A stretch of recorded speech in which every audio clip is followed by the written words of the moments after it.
Nothing like coming back after the holidays and getting a notice on your door that says they're raising our rent.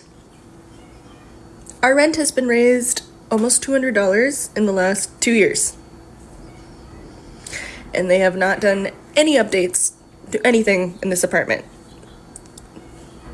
I live in a 1-bedroom in Los Angeles in the Valley, and our rent is almost $2,000 now. And it's not that big of an apartment. We don't have in-unit laundry. Our laundry is quarters. Like, at least just fucking update that. Nothing's been updated since I've been moved in here. So, raise rent, maybe. Landlord, greedy man, raise your fucking standards. She is actually getting off light with a $200 rent increase. So let me tell you, in the state of California, it's so expensive to own property.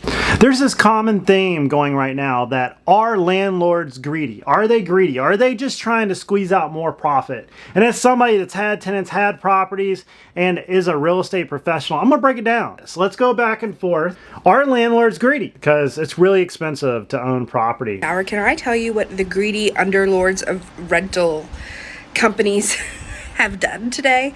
So y'all know I love my apartment. I just got my lease renewal. First of all, it's going up $150, which is, I think, a lot, but it's still a good deal. However, what I have to pay for now that I've never had to pay for the last year and a half is water. I've never had to pay towards the water bill. It's been included in my rent.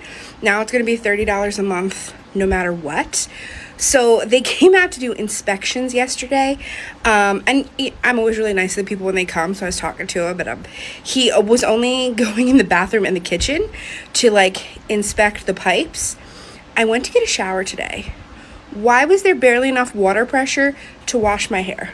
As we're getting close to the breaking point, we're realizing that how much more can it go up? When the taxes go up, the attorney goes up, the managerial company goes up, contracts have to constantly be updated, the rent control, the taxes keep going up, the taxes on everything involved goes up, the appliances go up, the updates go up, the contractors go up. Literally everything is going up. And the only way for a property to stay maintained, to be worth owning, and these owners not fire sell them, is to go up on rent.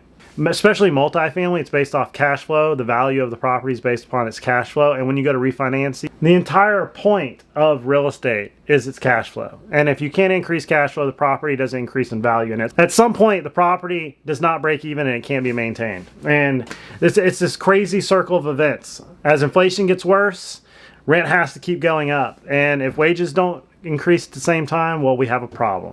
To say may piss a lot of landlords off, but I don't really care at all. But I'm gonna read to y'all the qualifications that this person wants for this house. And it ain't an amazing ass house. We're not talking about anything super expensive. The rent, like I said, is $16.95, $40 application fee per adult. They want you to make 3.5 times the rent. Standard for whatever reason is 3 times the rent. When majority of Americans don't even make 3 times a $1,600 a month rent. I don't know where people just get up and be like, oh yeah, we're just gonna make this a national standard that people have to make 3 times the rent amount. Majority of people can afford 2 times the rent on a specific basic home like this. But this person is going even further. They don't want you to have 3 times the rent. They want you to have 3.5 times the rent. They want the last 2 years. One of the most expensive things that can happen to a real estate investor or a landlord is vacancy. It's a bad tenant, evictions, and paying for the damages or the wear and tear on the property. And the reason why that they've gone to this 3 times the rent is statistically it says that that renter will be able to cover the cost of rent and utilities and have a very low eviction rate. See, as you go up the quality of properties, the cash flow will go down on the property because they're playing the appreciation game.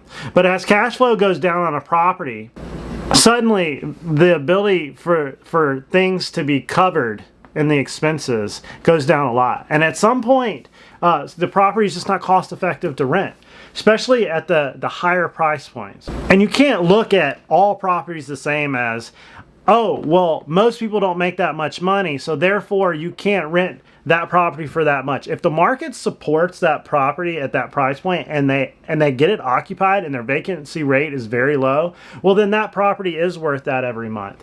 And that's why you're searching for that person that makes that 3.5 times price point, because they're probably going to stay there for a while. They're probably going to take good care of the property. You're going to be able to cash flow it enough to take care of the problems with the property, because especially with cats, dogs, pets, the wear on the flooring, the walls, the doors, the scratches, the smell, all that is hard to remedy in a house, especially if it's been lived in 3 or 4 years. If somebody's been living in a house for more than 3 years, 4 years, you're going to have to do a lot of renovations to that house. And when you're looking at a rental, it doesn't matter how luxurious it is, as long as it is right in that zone that it can compete with other properties.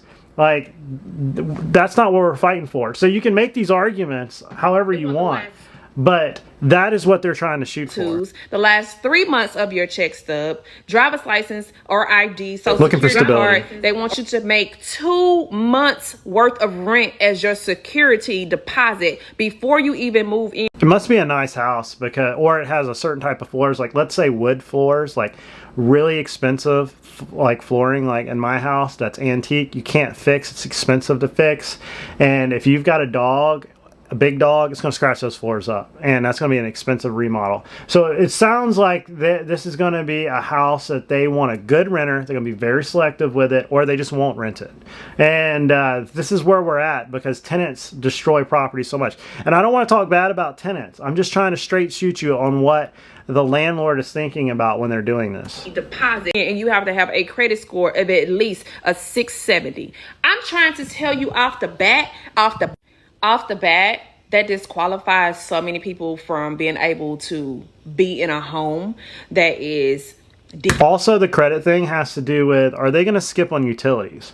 Are they going to like run up a bill with the utility department or the garbage or the gas company or the trash or wherever, and it's going to be a me problem? Because when you have, like, for example, if you have gas on a house and the first question out of the tenant's mouth is, oh, do I have to pay for gas? Usually, you know, they have an outstanding bill at the gas company. I had a renter one time that she wouldn't get the gas turned on and would only use hot plates because she had an outstanding bill at the gas company, and she kept flipping the breakers in the house, and it was costing me a $200 service call every time she'd flip the breaker and then blame the electrical in the house. And when I went over there finally the last time, I realized she had 6 hot plates running on one circuit on the counter instead of paying to get the gas stove turned on. Decent. Let's add that up, why don't we? Off the rip, you have to pay first month's rent, $16.95. You have to pay $40 application fee per adult, and let's just say the standard adult is 2 adults, right? You have to pay, if you have a pet, which majority of people in Houston do have pets, dogs, it's a $250 non-refundable fee per pet. So let's just say you have a pet. We're going to add that up. And then you have to make 2 months of the rent to equal the amount of the security deposit. So that's $16.95 times 2. All right. And on top of that, we're not even talking about your utilities and all the things that you have set up. They want you to have rental insurance before you move in. Standard rental insurance is probably.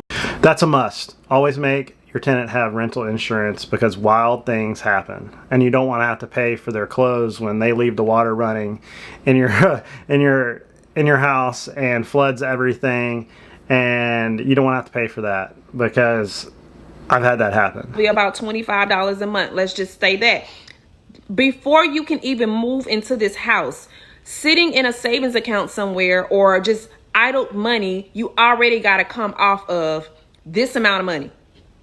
And a landlord, at what point did we stop being human and we say money trumps everything, including people? I don't get it. That has nothing to do with being human. That has to do with that's what the landlord wants to rent it, and if the market supports it, then it is. You know, I'm guessing that this property is not cash flowing, and if you don't know what cash flow is, it's how much the mortgage or the taxes, the insurance, all the costs involved in running, the maintenance involved, the managerial company, whatever's left on the rent after you pay for all these things, the $200 or $300 off the top. Like, odds are that is not happening in that property. And they're trying to minimize it with these fees and having a really good tenant that probably won't destroy anything. And usually you're keeping the pet deposit because it's got to pay for the fixes of the pet. Okay. I very rarely had a tenant that a large animal did not destroy the grass, the outside the back door, scratch something, smelled, the smell. Cats destroy more houses, and most people are allergic to them. So the next tenant has a problem from the previous tenant because of the cats. You're going to have to get rid of all the carpet. You're probably going to have to refloor something. You're going to have to repaint. So all these things are to mitigate those maintenance costs. And this is what's causing, not to mention, you have your insurance went up, your attorney went up, the management company went up, the handyman service went up because his insurance and everything went up. This is what inflation has happened. This is what inflation has done to our economy. Everything has gone up. And so the cost of running a rental business, a landlord business, has gone up.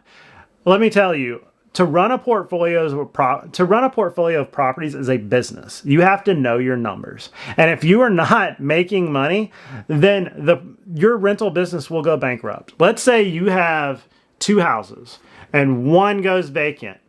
So if you have 2 houses and one goes vacant and you have a 50% vacancy rate, now all of a sudden you're not making any money because you're supporting the taxes, insurance, maintenance, etc. of this house with what's left of this house. You have to have, the numbers have to add up, or you are running at a deficit, and at some point the company goes bankrupt. If they're in an LLC, or you're doing it on yourself, you're paying for that every month. At some point you're running into the negative, and after you do that so long, this is not an investment anymore. So you can't just look at things and say, oh, landlords are terrible, when it doesn't make any sense. The government's not going to come save you. They want you to provide housing for people, but when your tenants are destroying it, they're suing you. They're creating new laws to make it to where the tenant can sue for everything, like California or New York. Investors are not going to want to do that anymore. Here in Florida, it is pretty landlord friendly. But for me, what I saw was you're constantly nervous wreck because you're afraid they're going to slip and fall and sue you. You have to go up on the rent every time. You have to deal with bad tenants that make it worse for the good tenants because you have to keep raising the rent to offset the bad tenants, or you don't have a business. And if you run at a deficit just because you feel good about it, it's just not going to work. Like this is a really hard business, and that's why there's more corporations running these businesses than people, because as a small landlord, this is really hard. Repairs. Someone tell me if this is legal or not. The reason we all live in apartments is so that we don't have to pay for things like refrigerators, washer and dryers, repairs, new carpeting, things like that, right? What we just found out the other day is our friends downstairs had a light bulb that needed to be replaced, and they got charged $5 to their account. So they reached out to the management or whatever, and they said, why do we get charged $5 for you guys fixing our light bulb? And the maintenance said, oh, actually, we're starting to charge for a lot of those things now. Let me give you a list of all the things that we're charging for. Do you want to see the list? So you're telling me that if your washer breaks, you have to pay $700 to buy the building? So let's break this down. If you are signing a contract, make sure you know all these things in the contract before you start. Now, most of the time, things like a light bulb are not part of your rent. Depending on state, depending on where you're at, depending on the apartment complex, depending on your contract, a light bulb is one of those things that just wears out. That's going to be on you to fix. Kind of like changing the air conditioner filter, right? A light bulb. Let's think about this. A handyman is going to cost you probably $150 to come out there and answer the door for somebody and say, what's wrong? And then they're going to be like, well, the light bulb. Well, a pack of light bulbs has a cost on it. And for him to go and screw that in and pay for his insurance and pay for all the things the state requires that handyman to have to even show up at your house, it costs money. Time is money. Light bulbs are money. And a light bulb, $5, that is a deal. Change the light bulbs. And they don't go out that often. And just make sure they're all on before you rent the property. No, if I'm buying a new... Laundry. Most of the time when you buy a house, there's not laundry in it. The last few apartments I had my own washer and dryer. That was not just a given in my apartment. I had to have my own washer and dryer, and I took it with me when I left. So if they supply you with one and it broke, and like I'm sure there's a standard to it, if it's not normal wear and tear, I could understand that. A new washer? No, if I'm buying a new washer, I'm taking it with me to the next place that I go because there is no shop. There it is, $5 per bulb. What in the world? If our fridge just breaks down because it's been in here for 10 years and all of a sudden it breaks down on us. Now, shower rod. I can see that break in normal wear and tear. The last few apartments I've had didn't have a shower rod. That was up to me. A lot of these things that are not normal utility functions of the property, that's on you.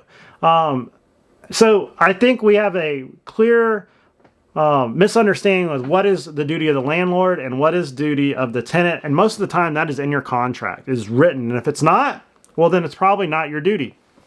Just make sure it's clear and precise, because these landlords are having to offload a lot of these things to even stay afloat as a landlord. Most of these properties are barely breaking even, and if a lot of real estate people knew their numbers, they're not making money on their real estate. And for some people, it's just a tax deduction. That's all it is. Just trying to lose money every month.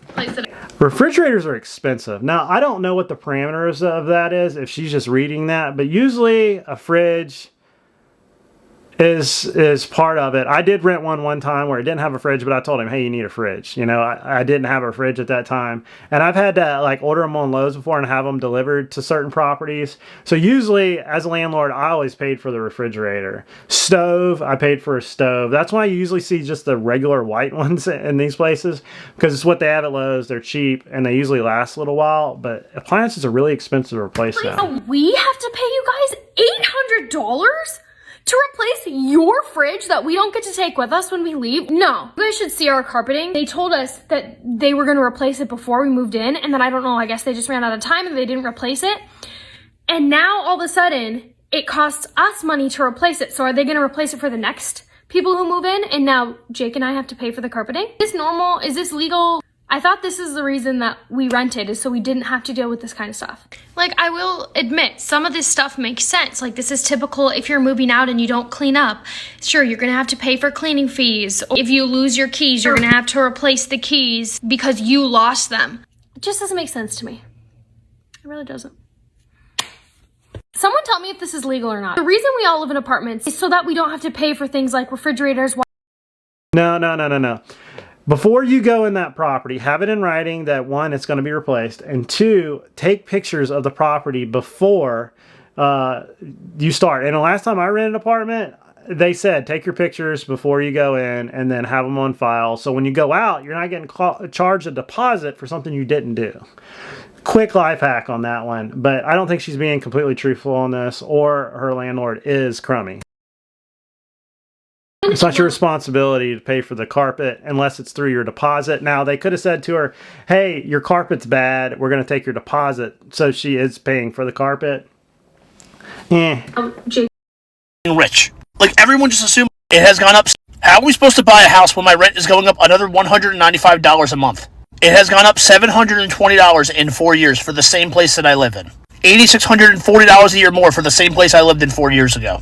I'm sorry, property taxes are not going up that much that landlords are charging that much more. We hit a... Once as a landlord, you've had a few properties, you understand this stuff, that everything costs money. Like, there's a formula on the roof per year. There's a formula on the air conditioner per year. There's a formula on the refrigerator per year. There's a formula on the carpet and how long that's going to last. There's a formula, price per square foot per year on maintenance. It's $1 a square foot per year. It's what it usually has been. Now with COVID, it's more expensive.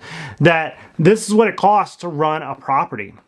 You also got outside maintenance. You've got managerial expenses. You've got vacancy rate. You've got tenant problems. You've got the 10% WTF. It costs a lot to run a property. And when you hear some of these things, you're like, man, this guy has no idea what he's sitting in. And that the landlord has lots of expenses that consistently go up. And that's why the rent has to keep going up, or the property just wouldn't be worth owning. stop blaming the economy, the government, and the president. It is greedy people taking more profits in. When people tell you, just move somewhere else, why would I move to another state that's cheaper? Why should I have to uproot my family, lose my career, just to afford to live somewhere? You're implying people who live in where I live now don't deserve a fair shot at cost of living. And places with cheaper rent pay lower salaries. That's how this whole thing works for the most part. And my girlfriend's... It's not just property tax. It's like I said numerous times in this video, it's property tax, it's insurance, it's maintenance, it's the handyman, it's the lawyer, it's everybody having their hand in the cookie jar involved in this. It's not just one thing. Like I remember during COVID, they're like, oh, well, he's not paying the mortgage anymore. Well, most properties don't have mortgages. Okay, a lot of people own these things outright. And it still is a cost every day that this property costs you money because of these things. And if it's owned in outside of your primary residence in most state, the taxes are accelerated and they're a lot higher. Insurance is almost unattainable on some of these properties. There are just many things other than the easy explanation he said right here that it costs to run a property. But that's all I got for this video. I feel like a lot of these people on TikTok are just kind of pandering to their base and making it sound bad, but real estate is very complex, but very simple, and it takes a lot of money to run these things. Comment down below what you think about all this. Yes, no, up, down, left, right. Let's learn from each other in the comments section. I'll see you guys in the next video. And if you're interested in buy or sell real estate on the Gulf Coast of Florida, Alabama, my email is down below. I'd be happy to help you. And if I can't, I'll find somebody that can anywhere in the United States if you're looking to buy something. I'll see you guys later.